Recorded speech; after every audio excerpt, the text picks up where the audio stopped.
Bonjour à tous, j'espère que vous allez bien.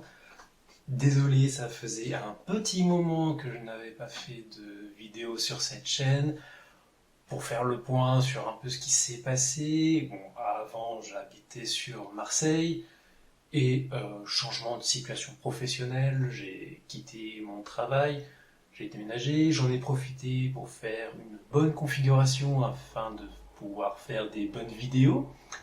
Ensuite, j'ai aménagé à Bordeaux, donc il y a eu le temps d'aménagement et mine de rien, mon nouveau boulot me prenait un certain temps et était extrêmement fatigant. Du coup, je n'avais pas trop l'occasion de faire ce que je voulais faire, à savoir ces vidéos.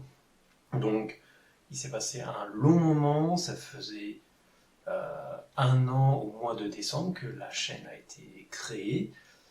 Voilà, j'espère pouvoir rattraper mon retard, combler mes lacunes, continuer à faire ces vidéos, rencontrer des personnes, euh, voir vos retours et surtout petit à petit se construire. Donc à partir de maintenant, j'espère pouvoir reprendre un rythme de vidéo tranquille. On va voir ce que ça va donner, mais en tout cas, l'aventure sera avec vous. Du coup, pour le premier point actualité, le retour, pour le point actualité numéro 10, je crois, eh bien, on va parler d'un sujet qui intéresse beaucoup de monde en général, mais dont on n'a pas la réponse, c'est la question de la fermeture des frontières au Japon. On a vu depuis les Jeux Olympiques qu'il y avait une petite phase d'amélioration au niveau des frontières, simplification des démarches, et au mois de novembre, mine de rien, ça s'accélérait. Il faut savoir que mi-novembre, c'était 75% de la population qui était vaccinée. Le 8 novembre aussi, les visas d'étudiants, d'affaires et d'étrangers étaient de nouveau autorisés à entrer au Japon, avec en bonus une quarantaine qui passe de 10 jours à 3 jours. Mine de rien, passer de 10 jours à 3 jours, c'est considérable, surtout si vous venez pour un court séjour pour le travail. Autre point positif du mois de novembre, c'est que le 20 novembre, on autorisait de nouveau à faire les visas travail-vacances, les fameux PVT, sous une forme un peu bridée puisqu'il fallait une entreprise sponsor. Donc pour avoir le visa, il faut avoir déjà une entreprise. Ce qui est un peu dommage puisque du coup ça va à l'encontre de l'idée de la mobilité, de voyager. Bref, il y avait aussi au mois de novembre les membres de la famille qui pouvaient de nouveau aller au Japon avec une raison humanitaire à justifier, mais au moins c'était un premier pas qui allait dans ce sens. Et enfin, le 26 novembre, c'est le gouvernement qui annonce relever son autorisation d'entrée au Japon de 3500 personnes à 5000 personnes. Ce n'est pas énorme non plus, mais bon, petit à petit, tac, on reprend une vitesse normale. Et puis, bon, à ce moment-là, vous le savez, vous avez le virus Omicron, enfin, la variante Omicron du corona qui a fait toc toc, bonjour, c'est moi. Et le Japon a dit oups, du coup, on ferme tout, on repart à zéro. Et pour beaucoup, pour beaucoup de personnes se sont retrouvées vraiment dans le barrage dans cette histoire. Et ça a provoqué un certain agacement auprès des personnes qui travaillent au Japon, qui veulent étudier au Japon, mais aussi qui veulent voyager au Japon. On a les 7 chambres du commerce de l'industrie des États-Unis, du Canada, de l'Allemagne, de l'Angleterre, de l'Europe, qui ont exhorté le Japon à simplifier les démarches. Bien sûr, ce n'a pas été fait. Plus récemment, du coup, on vient à aujourd'hui, au mois de janvier, le gouvernement japonais a stipulé que pas de nouvelles mesures, pas d'ouverture, du coup, traduction, avant fin février. Pas d'ouverture avant fin février. Après, est-ce que ça va bouger après février? On l'espère. Mais la question du coup qu'on se repose, c'est jusqu'à quand va-t-on reporter l'ouverture des frontières?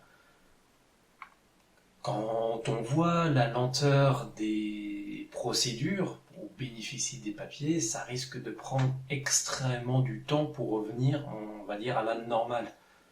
Il faut savoir qu'il y a extrêmement beaucoup de monde en file d'attente.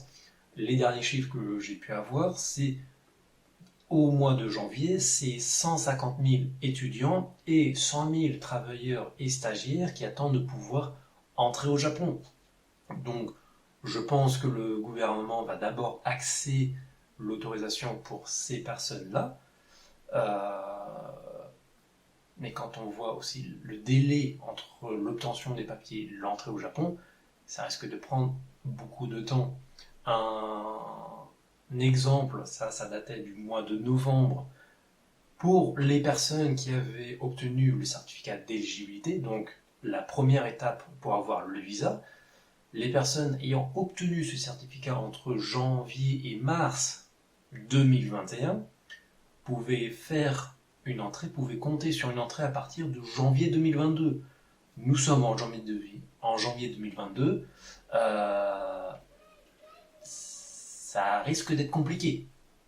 En plus, comme on l'a dit, le gouvernement a dit pas d'ouverture avant fin février. Du coup, à quand? Rien avant février, oui. Peut-être sur l'approche du printemps, le gouvernement acceptera de réouvrir, mais ils vont sûrement reprendre là où ils en étaient, à savoir avec les étudiants, les business, mais aussi les familles. Je pense pas que les voyageurs, les touristes seront prioritaires, mais on peut croiser les doigts. Mais autrement, je me pose une question, j'ai fait une petite expérience par hasard. Je suis allé sur un site de voyage spécialisé et je suis tombé sur Havas Voyage et j'ai regardé sur les différents produits et séjours qu'ils proposaient pour le Japon. Et quand on voit ici, il est intéressant de voir que les premiers voyages disponibles sont pour la fin mai, ce qui semble assez intéressant, assez en accord avec ce qui pourrait se passer entre fin février. On commence à ouvrir la frontière pour les visas prioritaires et ensuite avril, mai, on peut éventuellement penser aux touristes.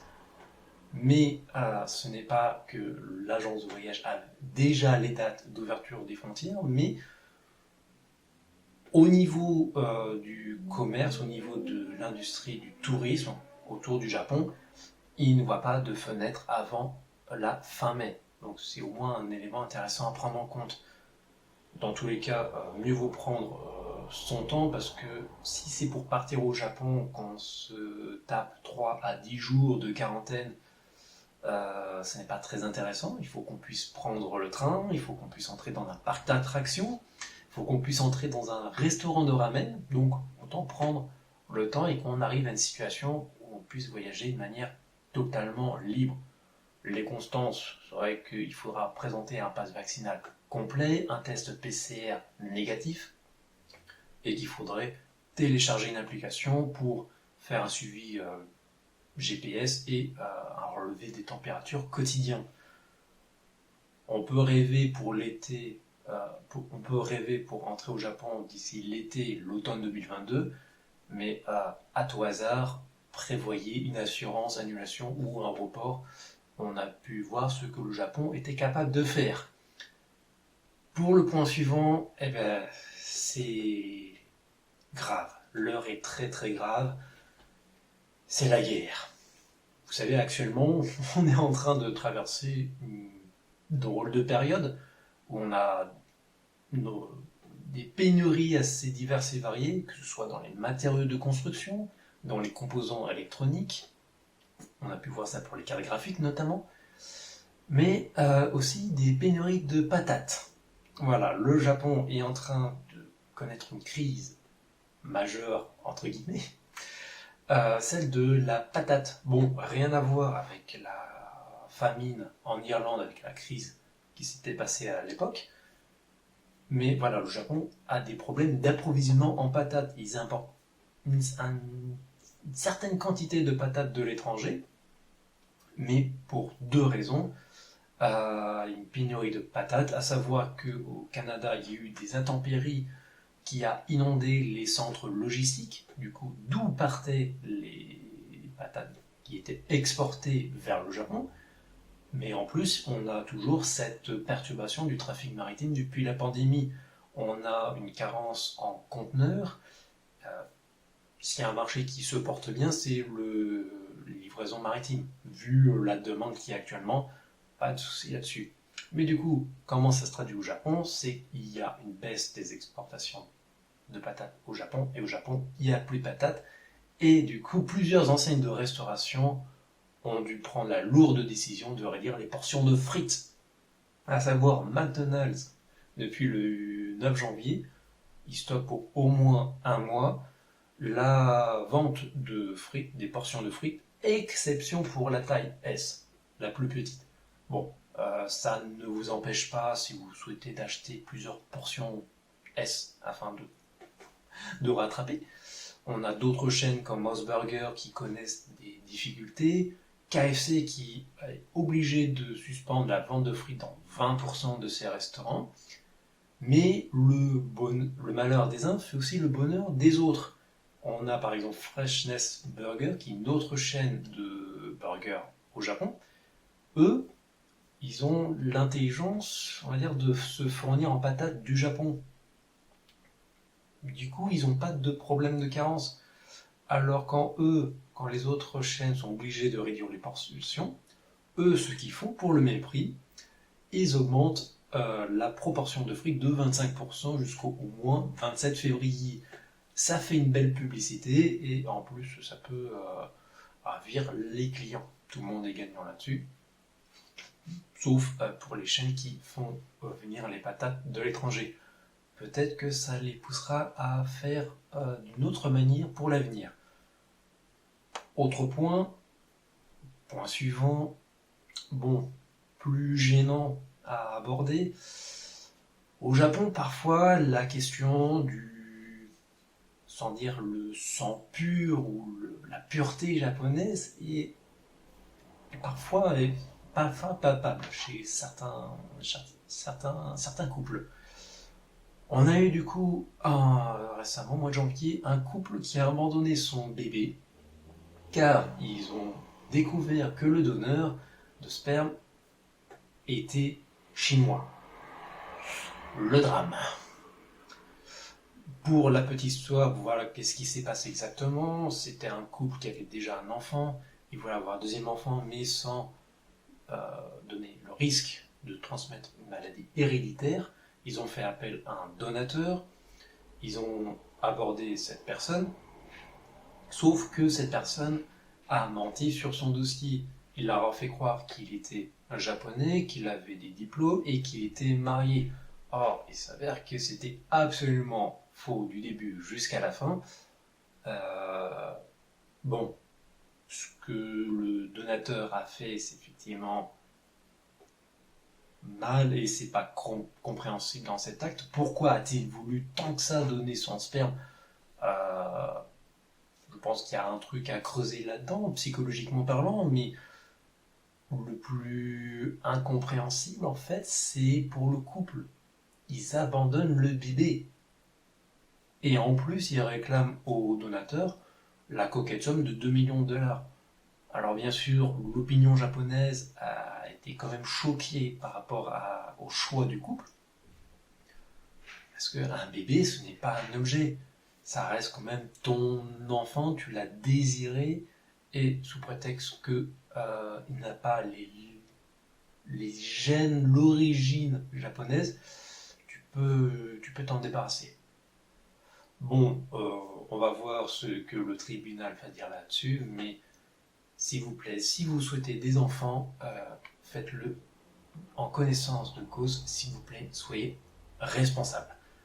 Mais bon, pour clore ce premier point d'actualité, le retour, eh bien écoutez, on va parler d'un jeu que j'attends avec une certaine impatience, c'est Pokémon Arceus. Sortie très prochaine, puisqu'il sort le 28 janvier, c'est dans très bientôt, moins de 10 jours. Et pour dire, beaucoup de gens l'attendent. il semble apporter quand même une fraîcheur par rapport aux précédents opus. On a quelque chose qui est différent, qui s'inscrit dans une région qui est déjà connue, mais voilà, dans le passé. Et en plus, il s'inspire beaucoup de Breath of the Wild. Mais justement, c'est un peu le problème du jeu, il souffre d'une comparaison avec son collègue, la Legend de Zelda. Effectivement, quand on voit ce genre d'image, on peut se poser la question pourquoi Breath of the Wild a une qualité, on va dire, artistique, un monde beaucoup plus fourni que Pokémon Arceus. Alors que Pokémon Arceus est plus récent, Breath of the Wild a su optimiser, utiliser toute la capacité de la Switch sans pour autant montrer vraiment des signes de faiblesse. Effectivement, quand on voit les images de Pokémon, on peut être assez déçu. Enfin, après, il faut voir manette en main ce que ça vaut. Mais j'ai lu un article très intéressant de jeuxvideo.com qui, ça nous pousse à prendre du recul sur le jeu Pokémon Arceus, comment il a été développé. Il faut savoir que en fait, Pokémon Arceus, Game Freak plutôt, n'emploie que 167 personnes, ce qui est extrêmement peu. Pour une si grosse licence, je le rappelle, c'est la licence culturelle la plus lucrative de l'histoire. C'est à chaque fois c'est des ventes colossales, c'est une licence AAA, mais ils n'embauchent que 167 personnes. Alors, bien sûr, ils ont toujours quelques stagiaires, quelques intérimaires sur la fin pour boucler le jeu, parce que, bien sûr, ils ne peuvent pas reporter les jeux. Ce sont des jeux qui sortent à grande cadence, pas autant que un peu comme les Assassin's Creed, mais ils n'ont pas le droit au report. À titre de comparaison, Épée et Bouclier a eu 2 ans de développement. Entre Épée et Bouclier et Arceus, il s'est passé 2 ans et 1 mois. Et on peut même dire 1 an et 3 mois si on compte le dernier DLC de Pokémon Épée et Bouclier. Donc finalement, 1 an et 3 mois pour développer un jeu, c'est un délai extrêmement court. Donc on peut comprendre qu'ils n'ont pas autant de temps pour développer le jeu. Aussi, Game Freak est quasiment seul à développer le jeu. Ce sont eux qui développent les jeux en interne. À l'exception du remake de Pokémon Perle et Diamant, sorti récemment, qui a été développé par ILCA, donc ILCA, un studio à qui on doit déjà les services de Pokémon Home.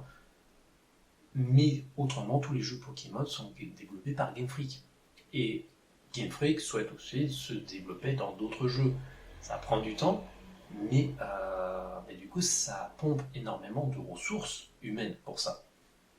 Alors que si on compare avec Breath of the Wild, Breath of the Wild n'a pas du tout eu le même contexte de développement. Ils ont eu notamment le soutien de Monolith Studio, qui sont derrière les Xenoblade Chronicles, RPG qui se déroule quand même dans un univers extrêmement vaste et qui tourne très bien sur Switch. Et les sorties de Zelda, les derniers opus, en fait, c'est pas, on va dire, des nouvelles licences, c'est pas de nouvelles licences, c'est pas des derniers gros jeux Zelda. Le dernier, c'est un remaster de Skyward Sword en 2001. Donc, juste, ils ont pris le jeu, ils ont amélioré et c'est tout. Hyrule Warriors en 2020 a été développé non pas par Nintendo mais par Koei Tecmo et Omega Force. Link's Awakening en 2019, c'est un remake. Il faut le rappeler que c'est un jeu Game Boy Color à la base. Et là a été développé par Grezzo. Et autre jeu qui est sorti récemment de Zelda, c'est Cadence of Hyrule en 2019 par Brave Yourself Arm. Donc complètement différent entre Pokémon Arceus et Breath of the Wild. Là où Pokémon Arceus est vraiment développé en interne de manière autonome et non pas des impératifs à respecter par rapport à la sortie, Breath of the Wild a eu un temps de développement beaucoup plus long, mais en plus avec le soutien de studios très expérimentés dans le domaine des open world. Bref, je pense que Pokémon Arceus sera quand même un bon jeu, en tout cas il ne sera pas mauvais. Avant d'avoir un avis complètement définitif, il faut voir ce que ça vaut manette en main. Et bien, on saura à partir du 28 janvier. Qu'est-ce que j'ai hâte de pouvoir le tester. Mais en tous les cas, c'était le point final de ce point actualité. Merci d'avoir regardé cette vidéo. Alors, je sais qu'il y aura beaucoup de choses à voir développées par rapport au montage vidéo. Mais voilà, progressivement, ça va venir. Merci beaucoup d'avoir regardé cette vidéo. Je vous dis à très bientôt pour les prochaines vidéos. À très bientôt. Tchuss.